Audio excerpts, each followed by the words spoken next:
민사특별법입니다. 민사특별법. 우리가 이제 첫째 시간 때 거의 했어요. 거의 했습니다. 그래서 민사특별법에는 뭐가 있다 그랬습니까? 기억이 안 나죠. 너무 오래돼가지고. 제일 먼저 뭡니까? 주택, 임대차 보호법을 배우고요. 두 번째, 상가 임대차 보호법을 배우고, 세 번째가 가등기, 담보 등에 관한 법률. 그래서 가담법을 배웁니다.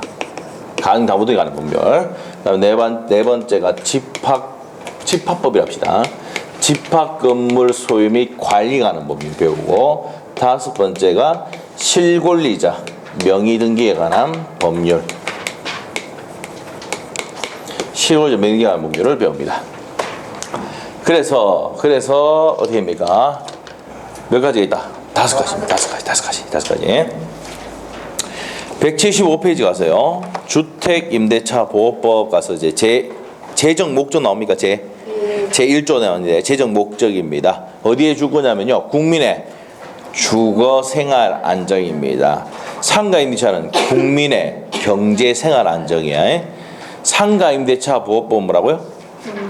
국민의 경제생활 안정입니다. 자, 일단 한번 볼까요? 어디를 보냐 하면은 178페이지죠? 178페이지 피니까 재정 목적 나옵니까? 보니까 국민의, 자, 첫 번째 줄 끝에 가면은 국민의 경제생활 안정을 목적으로 한다라고 되어 있습니다. 이런 식으로. 다시 앞으로 갑니다. 다시 175페이지. 적용 범위로 갑니다. 제2조. 적용 범위는 주택의 경우에만 적용된다. 되어 있죠. 그럼 옆에다 적용 범위에다 좀 적어 놓습니다. 뭐가 됩니까? 미등기. 미등기 전세도 적용됩니까? 안 됩니까? 된다는 거 해놓으시고. 주거용 건물. 그리고 일부가 주거용이 아니더라도 적용될 수 있다 없다? 있다. 여기 보시면 돼요. 이렇게 적어놓으시면 됩니다.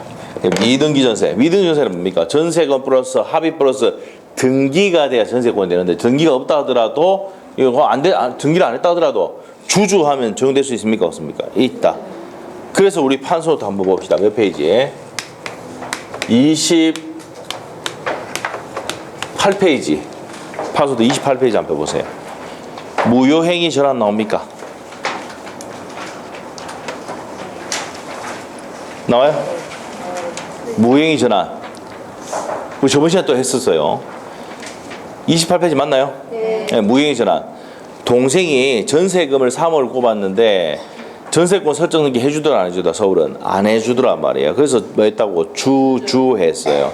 주민등록 주택을 인도받고 다음날 몇 시부터? 0시부터 대항생이다. 뭐로 보호받는다? 주택임대차 보호받는다 했잖아요. 그래서 등기가 되지 않으면 뭐라고요? 이거를 미등기 전세를 한다. 이럴 때 뭐 하면은 주주하면은 주택임대차 보호법을 보호받는다 안 받는다? 보호받는다. 이게 뭡니까? 무효행위의 전환. 그 무효인 법률행위가 전환돼서 주택임대차 보호법을 보호받아서 유효가 될 수가 있다. 이 내용이었죠. 그래서 이제 그때 정리를 한번 했습니다. 그래서 미등기 전세도 된다. 이렇게 해놓으시면 돼요. 그 다음 밑에 가서 대항력, 밑에 내용 볼 필요 없고, 대항력은 뭐라고요? 주가 뭡니까? 주민등록을 하고, 그 다음에 주택을 뭐 하면 돼요? 인도받고, 다음 날 몇 시부터? 0시부터, 저녁 10시 0시부터 뭐가 생긴다? 대항력이 생긴다. 이렇게만 정리하면 돼요. 자, 우리 책에도 그렇게 적어 놓으시면 되고, 주주 하시면 돼요. 주주.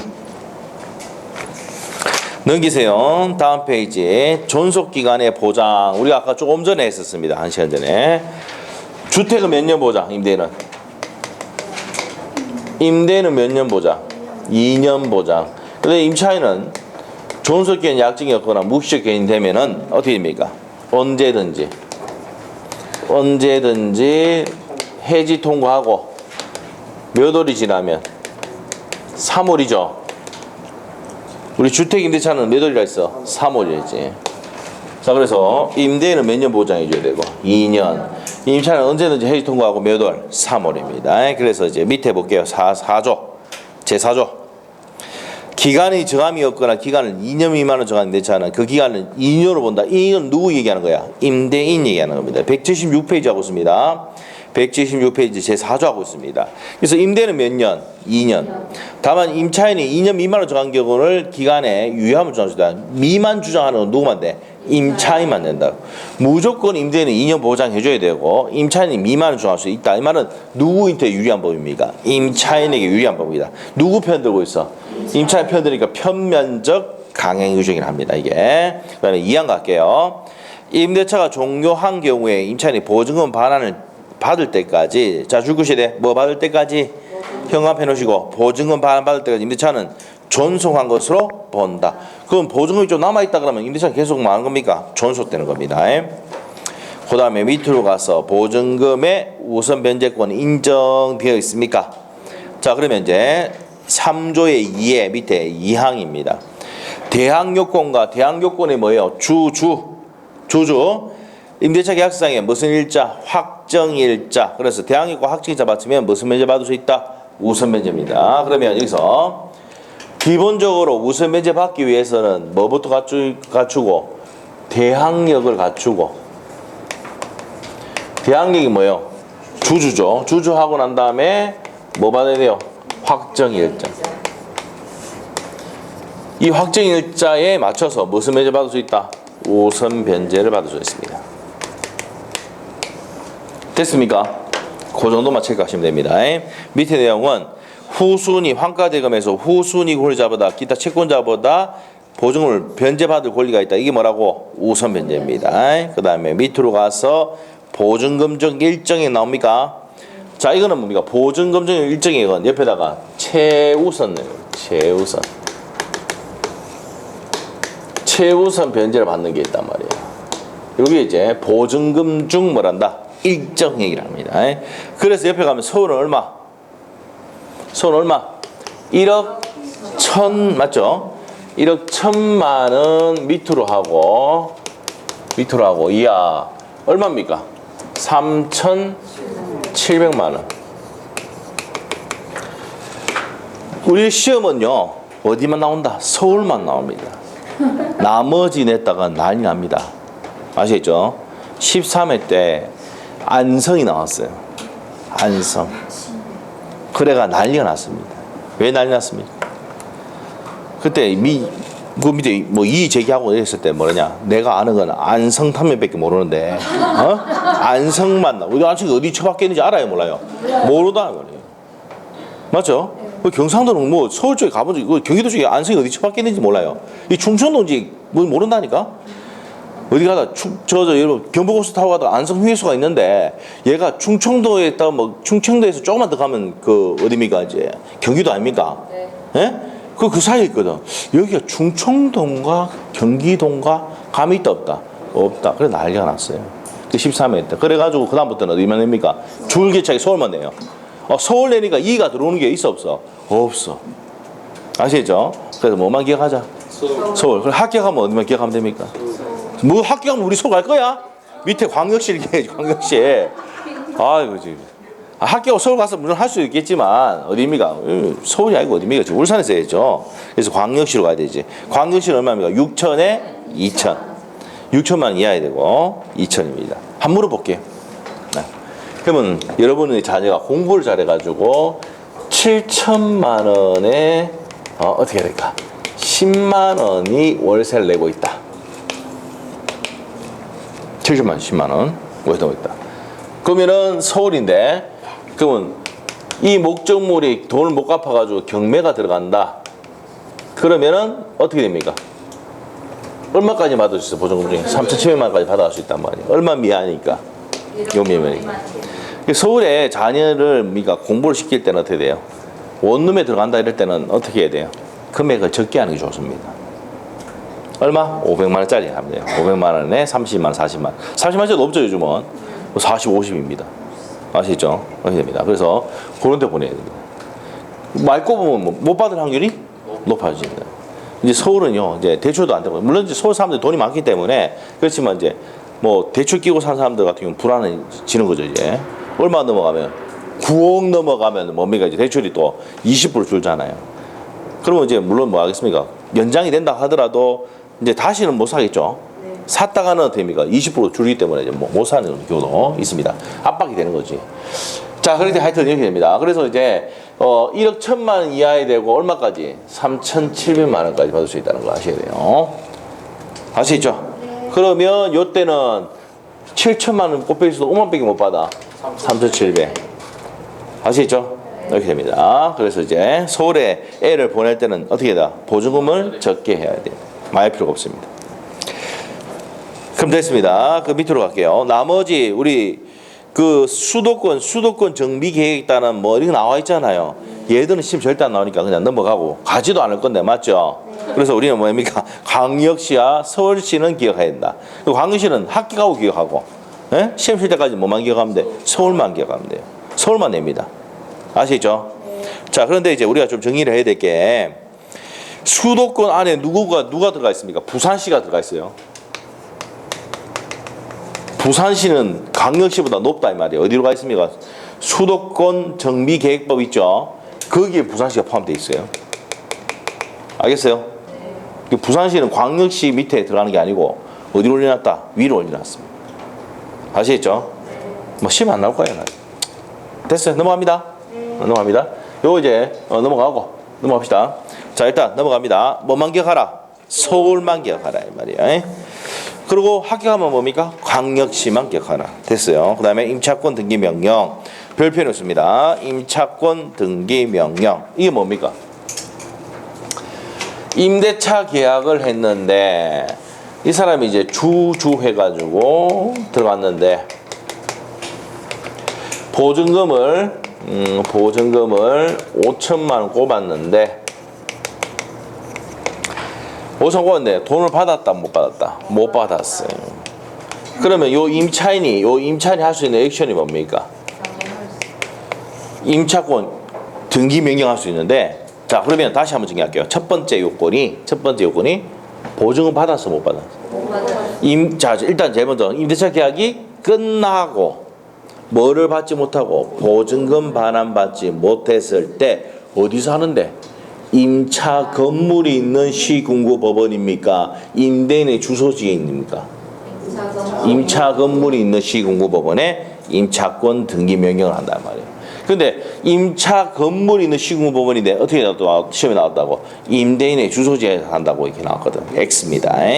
그래서 임차 건물이 있는 시군구 법원에 임차권 등기 명령을 신청할 수가 있답니다. 다시 한번 정리합니다. 이 시험 질문이야. 첫 번째, 임대차가 존속하는 동안에 할 수 있다 없다? 없어요. 임대차가 종료한 후에 해야 되고, 뭐를 받지 못해야 됩니까? 보증금 반환받지 못해야 되고, 세 번째가 뭐라고? 임차 건물이 있는 시군구 법원에 등기를 신청을 한다 이 말입니다. 됐어요? 그 정의 자체가 중요한 내용입니다. 그래서 읽어보겠습니다. 3조의 3. 임대차가 끝난 후 형한편 줄 거놓고 끝난 후 또 두 번째 요건이 뭘 반환받지 못하고 보증금 반환받지 못하고 줄 거놓고, 그다음 세 번째가 임차주택이 소재하는, 이게 포인트죠. 임차주택이 소재하는 관할하는 지방법원 지원 또는 시군 법원에 임차권 등기 명령을 신청할 수 있습니까? 없습니까? 있다. 임차권 등기를 명령을 신청할 수 있답니다. 줄여서 임대차가 끝나고 보증금 반환받지 못했을 때 임차 소재지 시군구 법원에 한다 이 말이에요. 줄여서. 아시겠죠? 자, 됐고요. 뭐 취지는 읽어보면 되고 중요한 거 아니고 밑에 가서 신청 절차가 1번이 법조문 내용입니다. 그 다음에 2번에 또 중요한 내용인데 이 비용은 누구 때문에 생겼습니까? 임대인. 그럼 임대인이 부담해야 돼, 안 해야 돼? 해야 됩니다. 그래서 임대인에 청구할 수가 있다, 비용이. 임대인은 보증금 반환 안 해서 내 비용 들어서 했잖아요. 비용 상환 받을 수 있습니다. 그 다음에 밑에 가서 효력입니다. 임차권 등기가 종료되면 임차인은 대항력및 우선변제권을 취득을 한다 이 말이에요. 그래서 바로 밑에 가서 대항력과 우선변제는 그대로 유지가 된다. 뭐 되면은 임차권 등기 명령이 되면 대항력과 우선변제가 유지가 된다 안 된다? 된다. 자 보세요. 대항력과 우선변제가 유지가 된다. 예? 김우정 회장이 돌아가셨다 하더라도 대우는 유지되고 있습니까? 없습니까? 유지되고 있어요. 대우 유지. 희한하게 만드네. 맞죠? 예. 그래서 대우 유지입니다. 뭐가 된다 하더라도 임차권 등기 명령이 된다 하더라도 그래서 명령에 따라서 등기가 된다 하더라도 대우는 뭐 된다고? 유지가 된다 이 말이에요. 대항력과 우선 면제는 유지가 된다. 대우 유지. 그래서 대우 푸르지오가 아직까지 있습니다. 아시겠죠? 네. 대우 장소도 있습니다. 아직까지. 그렇게 내용을 정의를 했습니다. 됐어요? 넘기시면은 주택 임차권의 승계입니다. 승계. 이 승계란 문제가 왜 생길까? 죽었죠. 자, 어떻게 죽었다? 보세요. 아버지가 주주했는데 돌아가셨어요. 그러면 상속됩니까? 안 됩니까? 상속이 되죠? 한번 물어볼게요. 그럼 누가 받아요? 상속인이 받잖아. 근데 아버지가 누가 있다고? 사실혼의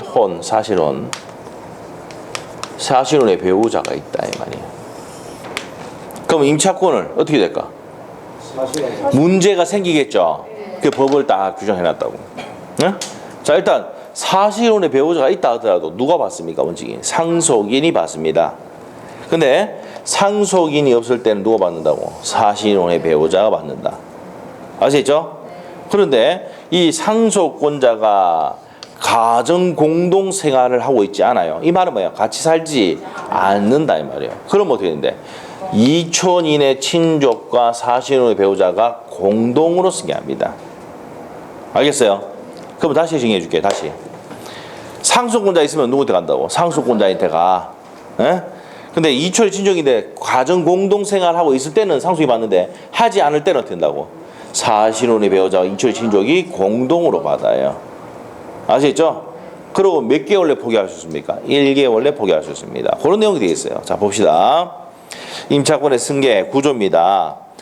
임차인이 상속권자 없이 사망. 이 전제 조건이 뭐야? 상속권자 없이 사망입니다. 상속은 어떻게 됩니까? 한번 물어볼게요. 상속 어떻게 돼요? 제일 먼저 이 천조의 내용이거든. 민법 천조. 들어나 봤겠나 천조를? 만들어봤죠. 민법 천조에 보면은 밑에 뭡니까? 비속. 1번이면 비속의 밑에 내가 죽으면 누구한테 갑니까? 아들한테 간다고. 예? 그 다음에 됩니까? 없으면은 위로 올라가. 존속. 알겠어요? 부모님은 존. 알겠어요? 비.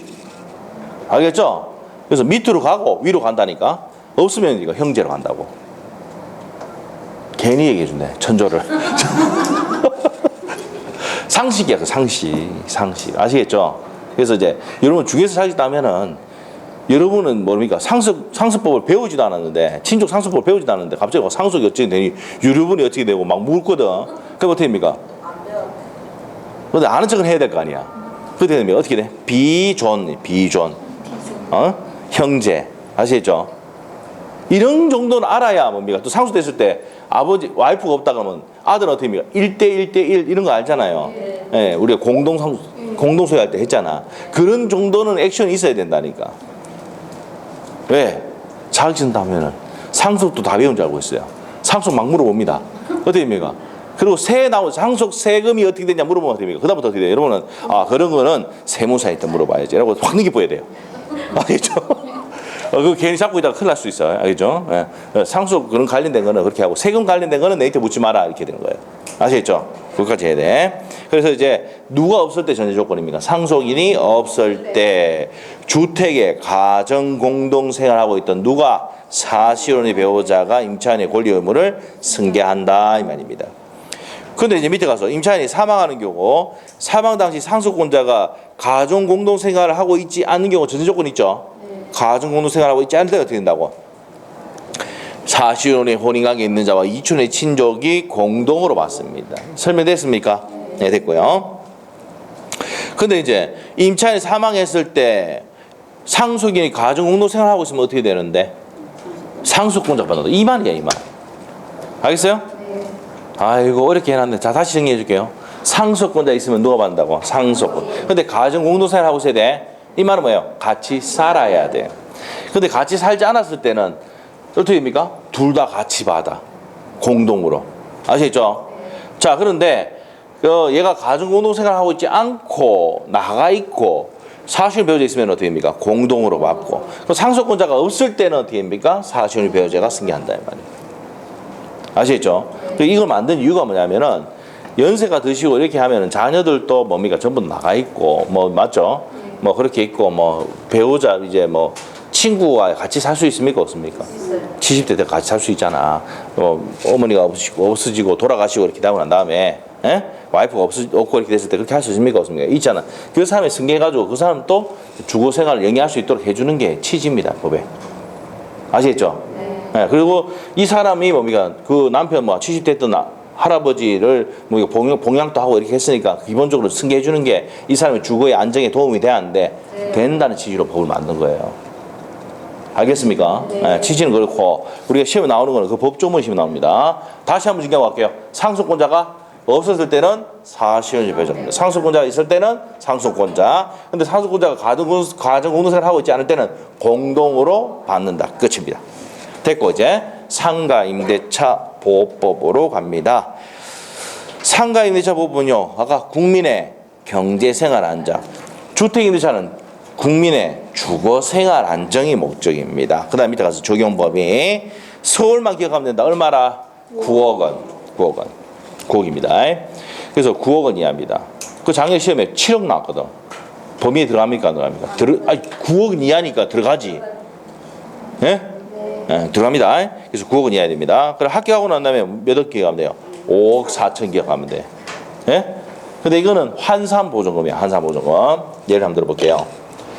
서울만 나오니까 서울에서 보증금이 5억에다가 400만 원 월세가 있다. 그럼 적용됩니까? 안 됩니까? 곱하기 100 하잖아요. 그럼 얼마입니까? 4억 플러스 5억 합치면 9억. 적용돼 안 돼? 된다 이 말이에요. 이래 되면은 서울의 웬만한 임대차는요 적용 다 되게 돼 있습니다. 거의 서울에 옛날에 이게 6억이었거든요. 그럴 때는 적용 안 되는 게 많았는데 이제는 뭡니까? 거의 웬만한 거 상관없죠. 보호법 적용이 됩니다. 아시겠죠? 한 90% 정도는 적용이 된대요. 아시겠죠? 근데 웨이딩홀 같이 이런 것들 건물 전체를 임대하는 것들은 금액이 비싸죠. 그런 거는 적용 안 돼요. 그래서 대규모 이런 것들은 적용한다 안 한다? 안 한다는 취지예요. 그래서 언제까지 올렸다고? 9억까지 올려봤단 말이에요. 아시겠죠? 자, 그러면 우리 판소대 이게 좀 잘못되어 있던데 옛날 건데 자 어디로 보냐면은 고쳐야 되는 게 있어서 그래요. 몇 페이지 하면은 92페이지 판소대 92페이지 거기 보면은 적용범위 상가임대차의 적용범위 보증금이 4억이 아니고 얼마를 고쳐야 됩니까? 9억을 찾았어요? 네, 옛날에 4억이었습니다. 5년 전에 4억이었어요. 자, 그래서 9억으로 고치세요. 9억. 됐어요? 네, 9억 고치시면 됩니다. 그 다음에 나머지는 됐고요. 나머지는 됐고, 그 다음에 어디로 또 넘기냐면은 96페이지로 펴보세요. 판소태. 96페이지에 임차권 등기 명령 2년 전에 바뀌었습니다. 임차권 등기 명령 보면 증감 청구에서 100분의 9돼 있죠. 옆에 임차권 등기 명령 자동 해놓고 밑에 경매 신청 자동 해놓고 밑에 증감 청구권은 계약 또는 증액 후 1년 후 100분의 9돼 있잖아. 그걸 5로 고쳐야 돼요. 무조건 5%입니다. 5%. 주임법, 상임법, 전세권 전부 다 전세금도 5%. 그래서 그거 오탄했으니까 고치시면 됩니다. 그래서 이제 거기까지 정리를 했어요. 자, 그러면 거기까지 정리를 하시면 되고, 그다음에 178페이지. 일단은 그 상가의 의미 나와 있죠. 있습니까? 줄 거에 대해 사업자 등록이 대상이 되는 건물로서 줄 것이고, 반드시 사업자 등록 대상이 되는 건물이 되어야 됩니다. 됐어요? 네. 그거만 체크하시면 되겠습니다. 그 다음에 이제 밑에 2번하고 3번 나오는 3번은 나중에 한번 시험에 한번 나온 적이 있는데 요거는 기본서 할 때 설명드릴 거고요. 옆에 가서 대항력입니다. 대항력은 옆에다가 사건 적어놓아. 사건. 사업자 등록을 신청을 하고요. 건물을 뭐 해야 됩니까? 건물의 인도. 그래서 어떻게 됩니까? 사건입니다. 주택은 뭐예요? 주민등록하고 주택을 인도받아야 되고, 상가입이차는 사건입니다. 사업자 등록 신청하고 건물의 인도. 그래서 뭐가? 사건. 이게 대학령 시등하는 겁니다. 그 밑에 존속기간의 보장, 몇 년 보장합니까? 주택은 2년인데 상가는 1년 보장입니다. 누가요? 임대인이. 그 존속기간 약정이 없을 때는 언제든지 임차인은 해지 통고 후 몇 월입니까? 3월이에요. 누구는요? 임차인은. 임대는 몇 년 보장? 1년 보장해야 됩니다. 존속기간 약정이 없을 때는. 주택일 때는 몇 년 보장? 2년 보장. 임차인은 언제든지 해지 통고하고 몇 월이 지나면? 3월이 지나면 소멸한다. 자, 이런 내용들 정리를 했어요. 그 다음에 옆에 페이지로 갑니다. 그래서 179페이지 가등기 담보 등에 관한 부분이 나옵니까? 이 가담법이 뭐냐? 일단 요거는 우리 판서 노트에 몇 페이지냐면 69페이지인가 펴면 돼요. 판소도 69페이지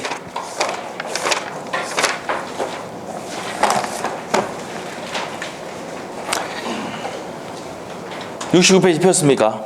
68페이지, 69페이지 내용이에요. 68페이지 내용을 이제 펴놓으시고, 2페이지 펴놓으시고 봅니다. 우리 뭘 배웠냐면은, 을이갑에게 1억을 빌려주고 이 목적물에 뭘 설정했다고요? 저당권을 설정을 하고, 그럼 얘는 저당권 뭐랍니까? 설정자. 그럼 여러분이 저당권 설정자죠. 은행에 담보대출 받으면 여러분은 저당권 설정자. 그 다음에 얘는 저당권자. 은행은 저당권자입니다. 그런데 이제 저당권이라 하지 않고 돈을 빌려주고 여기에 가등기를 할 수 있습니까? 없습니까? 있어요. 그러면 이 사람은 가등기 권자. 그러면 이 사람은 가등기 설정자 이렇게 하는 거야. 알겠어요? 그럼 이 목적물의 가액이 얼마다? 10억이다. 요 내용 언제 했냐면 1강 보면 나옵니다. 1강. 알겠죠? 첫째 날 했던 거 다 했어요. 이거 10억인데 10억을 어떻게 합니까? 10억짜리 건물에 1억 빌려줬어요.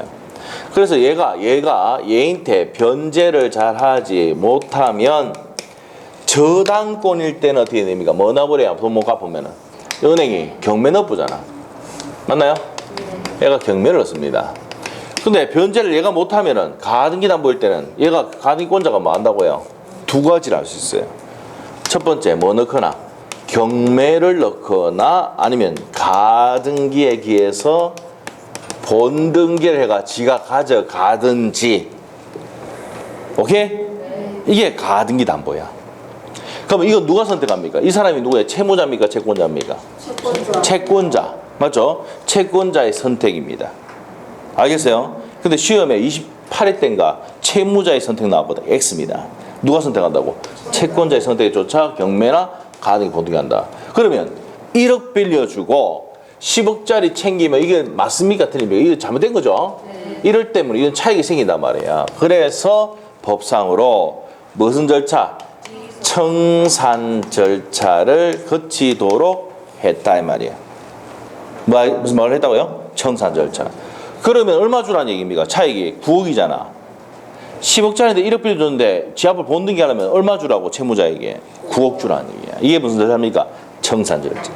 그래서 청산 절차가 이제 69페이지 나오는 거야. 69페이지 폈어요? 네. 69페이지 청산 절차 할 때 채무자 등에게 통보를 해야 되죠? 네. 통보합니다. 이제 내 앞으로 가져가겠다 통보를 해야 됩니다. 통보를 하고 두 번째 청산 기간이 지나야 돼요. 청산 기간이 몇 월입니까? 2월. 요거 주는 이유가 뭐야? 2월 주는 이유가 저 돈을 안 갚아 1억 돈 안 갚아가지고 지 앞으로 가져간다는 얘기 아닙니까? 그러면 2개월 청산 기간을 주는 이유가 뭐냐면은 갚을 기회를 2개월을 더 주는 거야. 누굴 위해서? 채무자를 위해서. 아시겠죠? 이 내용도 우리 첫째 시간에 했습니다. 기억이 안 날 뿐이야. 나중에 해. 괜찮아. 반복하면 돼. 그래서 청산 기간이 몇 개월 준다? 2개월 줘. 그러다가 이제 뭐니까 후순위 고자 기분이 안 좋단 말이야. 그럴 때는 뭐 넣을 수도 있습니까? 경매 넣을 수 있다. 우리 판소도 돼 있죠. 돼 있단 말이야. 판소대도 뭐 이렇게 좀 안 돼 있습니까?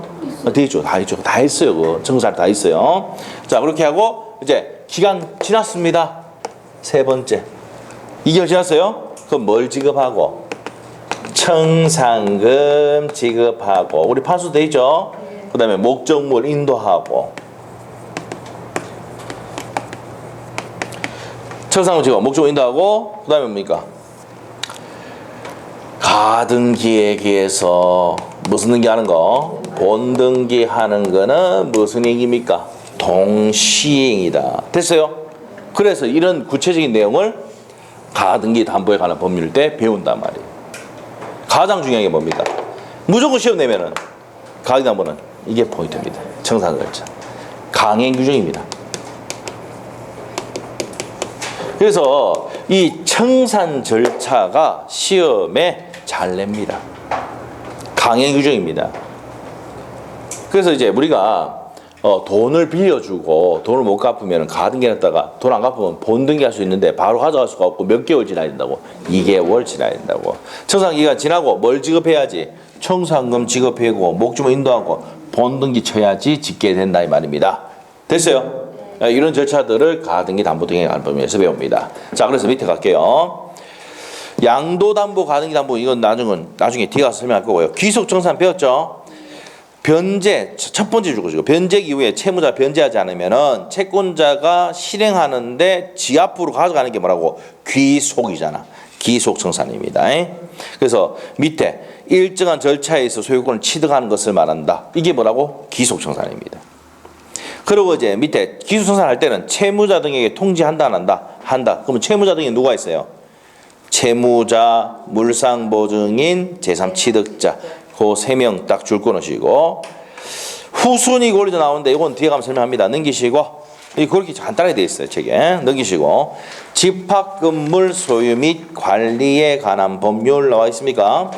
자, 이거는 뭐냐면은 우리가 이것도 첫째 시간에 했었는데 이제 설명을 좀 드릴게요. 집합건물 소유 및 관리에 관한 법률입니다. 관리에 관한 법률 어떤 거냐? 어떤 것이냐? 이런 겁니다. 집합건물 소유 및 관리에 관한 법률. 우리가 이제 지금은 이제 뭐니까 여러분이 공인 중에서 살겠다면은 이제 대부분 거래하는 게 뭐예요? 단독 주택도 있지만 뭐라고요? 아파트가 많죠.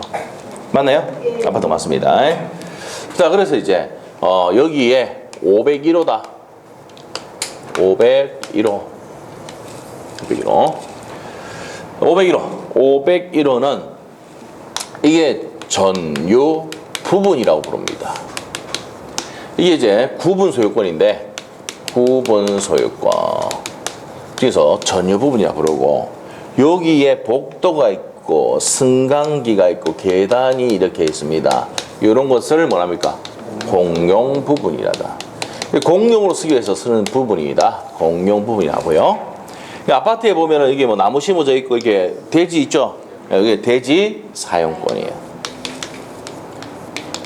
그래서 이제 제가 저번 시간에 아니고 12월 초에 첫째 시간 때 대지 사용권까지 딱 설명하면서 이게 없으면 어떻게 된다 그랬어요? 날라서 들어가요. 나비처럼 날라서 들어가야 돼. 대지 사용권이 있으니까 밟고 올라갈 수 있는 권한이 있는 거야. 아시겠죠? 그래서 대지 사용권. 이 세 가지가 뭡니까? 집합건물법, 집합건물 소유 및 관리에 관한 법률에서는 제일 먼저 전유 부분 배우고요. 공용 부분 배우고 대지 사용권 배우고 규약, 관리단, 관리인 이런 것들 다 배웁니다. 그다음에 끝에 가면 재건축, 복구 이런 거 배우고. 순서 알겠어요? 네. 그렇게 돼 있단 말이에요. 왜? 집합건물법에는 이게 가장 중요하고 이거 중요하고 이거 중요하거든. 맞아요? 네. 이렇게 순서로 되어 있습니다. 책을 봅니다. 그래서 구분 소유권 나와 있습니까? 구분 소유권이나 한동 건물 중 구조상, 이용상, 독립성이 있는 주구문인데요. 구조상, 이용상, 독립성이 있는 구분된 부분을 목적으로 하는 소유권이다. 그래서 1105, 1101호 이런 것들이 구분 소유권이죠. 그래서 그 구분 소유할 수 있는 부분을 뭐란다? 밑에 전유 부분이라 한다. 찾았습니까? 그래서 구조상, 독립성, 이용상, 독립성 두 가지 있어야 되죠. 구조상, 이용상, 독립성이 있어야 된다. 그 딱 타이틀만 딱 묶어 놓으시고 공용 부분은 법정 공용 부분, 복도, 계단, 엘리베이터 있죠. 그런 것들이 있고 그건 옆에다 적어놔야 돼요. 이게 법정 공여 부분은 이 법정이라는 게 구조상 공용 부분입니다. 이걸 다른 말로 법정 공용 부분이 하는데 요거는 등기합니까 안 합니까? 이거 작년 시험 나왔고 앞에 시험 29회 때 나왔습니다. 등기하지 않습니다. 근데 규약상 공용 부분은 등기한다 안 한다? 등기했네요. 이게 뭐냐면 아파트만 달랑 한 채 있어가지고 요 101호를 관리실 노인정으로 쓰는 경우도 있습니까? 없습니까? 있잖아요. 이런 것들은 뭐랍니까? 규약상 공용 부분이라고 한다. 됐어요? 네, 그렇습니다. 그래서 그런 거는 등기합니까? 안 합니까? 등기를 한다. 그 다음에 이제 대지 및 대지 사용권 나오는데 건물이 앉아있는 대지를 뭐합니까? 법정대지랍니다. 자, 칠판 보세요. 칠판. 건물이 앉아있는 대지를 뭐한다? 법정대지라고. 그리고 이 아파트만 달랑 있고 그러니까 주차장이 부족하니까 옆에 요 주차장을 땅 빌려가 사용할 수 있습니까? 없습니까? 있다. 이건 뭐란다? 규약대지랍니다. 아시겠죠? 네, 규약대지. 그래서 이제 그런 게 있다. 묶어 놓으시고. 그 다음에 대지 사용권, 대지에 대해서 가지는 권리. 전유 부분 소유자가, 구분 소유권자가 대지에 대해서 가질 수 있는 권리를 말한다. 대지 사용권이랍니다. 자, 그래서 이제 그 대지 사용권이란 되어 있습니다. 줄글게요. 읽어봅니다. 건물 구분 소유자가 전유 부분을 소유하기 위해서 건물이 대지대에서 가지는 권리를 말합니다. 그 다음에 이제 밑에 가서 이제 양갈로 2번 가서 부동산 등기법에서는요, 분리처분할 수 있다 없다. 이게 중요합니다. 두 번째 줄에 끝에 가면은 분리처분 돼 안 돼? 전유 부분 처분하면 공유 부분 따라가고요. 대지상도 따라갑니다. 그래서 이거 뭐란다? 이거를 일체성이랍니다. 그래서 분리 양다수가 있다 없다? 없다 이 말입니다. 옆에다가 일체성 적어놓으시고. 그 다음 밑에 가서 이제 관리 조직에 대해서 나오는데 관리단. 법률상 당연히 인정되는 조직을 관리단이라고 하고요. 관리인 알죠? 네. 관리는 아파트 관리소장입니다. 관리인은 몇 명 이상일 때만 줄거세요. 구분 소유자가 10인 이상일 때 관리인을 둬야 되죠. 됐습니까? 네. 선임하여야 한다. 그것만 줄거시면 돼요. 그래서 집합근무 소유 및 관리에 관한 법률에 대해서 간략하게 봤고요. 그 다음 밑에 가서 부동산 실권리자 명의 등기에 관한 법률 나옵니까? 우리 이자만 명의시작 3자간 안 봅니다. 왜? 어렵습니다. 2자간 볼 거야. 자, 우리 판서노트는 몇 페이지냐? 98페이지 될 거예요. 98페이지. 97페이지 PC. 2자간 명의신탁 봅니다. 2자간 명의신탁, 3자간 명의신탁, 뭐 계약 명의신탁 세 가지가 종류가 있는데 그 다 볼 수는 없고 2자간만 보도록 하겠습니다. 자, 우리 봅시다. 내가 갖고 있는 이 부동산을 을에게 뭐합니까? 명의신탁한단 말이야. 한번 물어볼게요. 실권리자 명의신탁에 관한 법률에서 명의신탁 약정은 뭡니까? 약정은 유효 무효? 무조건 무효라고 되어 있습니다. 무효이다 되어 있어요. 법에. 자, 그래서 이제 무효입니다. 그래서 요 등기도 가면 어떻게 됩니까? 무효예요. 무효입니다. 그러면 요거 맡긴 사람은 뭡니까? 신탁자. 받은 사람이 수탁자. 이렇게. 우리 앞에서 배운 거 있습니다. 명의 신탁했을 때 이 사람은 지 거라 생각합니까? 남의 거 생각합니까? 가 거라 생각하잖아. 지 거라 생각 안 하죠? 그럼 이 수탁자는 무슨 점유다? 타주 점유다. 들어본 거 같아요? 네. 같아요? 여기 어디 있습니까? 판서노트 43페이지 보면 나옵니다. 43페이지. 판서노트 43페이지. 43페이지. 피면은 갑이 을에게 명의 신탁을 했다 그러면 명의 수탁자는 뭐예요? 임차인, 사용 차주 뭐 이렇게 나오고 수탁자 나와 있습니까? 네. 그 뭐라고요? 타주점유입니다. 자, 그래서 신탁자가 달라면 돌려줘야 되잖아. 그래서 이제 뭐가 이 사람은 소유이사가 없는 타주점유입니다. 했어요 그때? 다시 이제 97페이지로 넘어옵니다. 넘어와서 명의신탁 약정은 뭐라고요? 유효 무효? 무효다. 물권변동 등기도 뭐예요? 무효다 이 말이에요. 그런데 이제 요거 누구한테 넘어가면 제3자에게 넘어가면 뭐를 불문하고 자, 이 부동산을 넘겼다. 그럼 제3자는 뭘 불문하고? 선이 악의를 불문하고 뭡니까? 취득을 합니다. 됐어요? 자, 이게 뭡니까? 제3자는 무조건 뭘 불문하고 취득한다? 선악을 불문하고 취득한다. 이런 내용입니다. 자, 그래서 이제 봅시다. 예, 봅시다. 181페이지 이자가 명의신탁 나옵니까? 양가 1번 이자가 명의신탁이란 예컨대 갑 명의로 등기된 아파트에 대해서 갑이 소유권을 보유하기 위해서 소유권을 한 등기를 을 명의로 하기로 하는 약정이다. 무슨 말이죠? 그래서 갑건데 을 명의로 한단 말이에요. 이후 갑은 명의신탁자라 하고 을을 명의수탁자라 한다. 이해됐어요? 그래서 부동산 실거주자 명의등기하는 법률에서는 명의신탁 약정은 뭐고? 무효고. 적어놨죠? 명의신탁 약정은 무효고. 물권 변동 밑에다가 등기도 뭐라고요? 무효다. 됐어요? 자, 그 밑에 3자가 명의신탁 지금 이거 하면은 요거 2자가 또 잘 모르고 있는데 3자까지 들어가면 추구부입니다. 오늘 수업 못 마칩니다. 마치기는 게 낫겠죠? 안 하는 게 도움이 됩니다. 그래서 그 두 개는 2월 달에 설명을 드리도록 하겠습니다. 됐어요? 자, 이제 넘기시면은 그냥 벌써 짐 다 샀네요. 안 돼. 자, 5번 문제. 5번 문제는 옵니까, 있습니까? 돼요. 1억 원에다 월세 250만이잖아. 곱하기 100 하면은 2억 5천이죠. 불하면 3억 5천이잖아. 플러스 하면은. 그러면 서울은 얼마나 했어? 9억이니까 적용이 된다. 1번 어떻습니까? 1번은 5번 풀어봤어요. 1번 이게 아까 4주인가 봤어요. 4주 2항인가 봤는데 뭘 받지 못했을 때 보증금을 받지 못했을 때 임대차는 종료하지 않는다. 존속한 것으로 본다 그랬습니다. 됐습니까? 네. 그 다음에 이제 2번 어떻습니까? 이건 안 배웠어요. 저당권이 있고 주주했단 말이야. 그러면은 저당권자가 겸해 들어가면 밑에 있는 소멸입니다.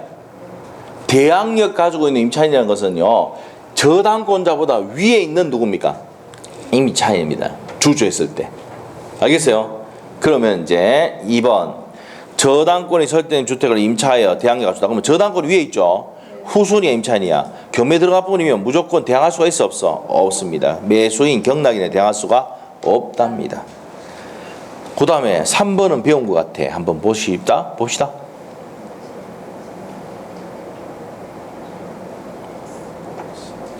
주택 임차인이 사망한 경우 그 주택의 가정 공동세라는 40회 항상이 아니죠.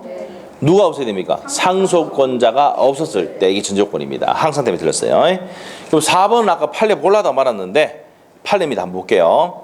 임차인 임차 건물을 사실 행위와 더불어 영리를 목적하는 활동이 이루어지는 공장으로 사용하였다면 상가 임차 보호법의 적용이 대상이 된답니다. 이게 어떤 거냐면은 여러분 이제 구미 가봤어요? 구미. 경부고속 타고 내려올 때마다 구미 들리잖아요. 요즘은 이제 보니까 저 상주 쪽으로 가가지고 잘 안 들리는데, 그래서 구미로 가면은 구미에서 쭉 오다 보면은 구미에서 톨게이트 빠져가지고 들어가면은 제일 모직 매장이 있습니다.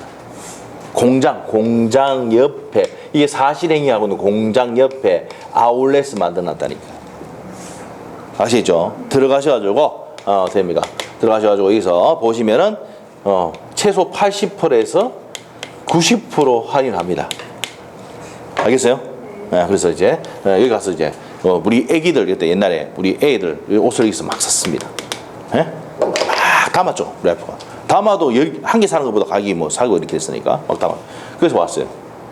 그리고 이제 조금 더 들어가면 여기 조금 더 들어가면은 코롱이 있어요. 코롱 거기 가면은 또 이제 공장 옆에 아울렛 해가지고 이렇게 해놨어요. 그것도 보면 80% DC입니다. 70% DC, 80% DC예요. 그리고 좀 지났다 이러면 90% DC. 그래서 저는 이제 뭐 이런 데 갔는데 뭡니까? 저는 가서 제 것 좀 사오라 했더만 하는 얘기가 뭡니까? 사이즈가 없어 안 된대. 지껏 사고 맞죠. 애들 것만 다 사고. 여기 코로 갔는데도 적게 몇 개 없어요. 그래서 유일하게 있는 거 있잖아요. 몇 개, 110짜리 그냥 몇 개 잡고. 예? 하여튼 저기 가서 여기서 최초로 산 적이 있는데 여기도 뭐 여기 그러면 여기서 해야 하는 게 여기 공장 가서 사실행위와 더불어 영리 목적으로 하는 행위를 했을 때 이때도 주택 상가 임차 보호 정의된다 안 된다. 여기도 마찬가지 정의된다 안 된다. 된다 이 말이에요. 이 판례입니다. 이건 2월달 가서 설명하려고 했는데 뭐 문제가 있기 때문에 아까 앞에 보면 책에 있었어요. 그래서 한번 봅시다. 임차 물건을 목적물을 사실행위와 더불어 영리를 목적한 행위를 활동이 이루어지는 공장으로 사용하였다면 상가 건물 임대차 보호법의 적용이 대상이 된답니다. 요즘은 공장 이렇게 빌려 가지고 그 안에 뭡니까? 뭐 예를 들면은 그 뭐 기스 난 거 있잖아요. 기스 난 거 가구라든지 가전제품 기스 난 거 사게 파는 거 있잖아요. 뭐 50% DC, 70% DC 이렇게 하는 거 있잖아요. 그런 것도 상가 임차 보호법의 적용이 된다는 겁니다. 알겠어요? 네. 그래서 이제 요즘은 그래서 뭡니까 상가 멀리 공장 이런 거 빌려가지고 거기에 뭡니까 그런 것들 막 갖다 놓고 파는 경우 있습니까 없습니까? 있잖아요.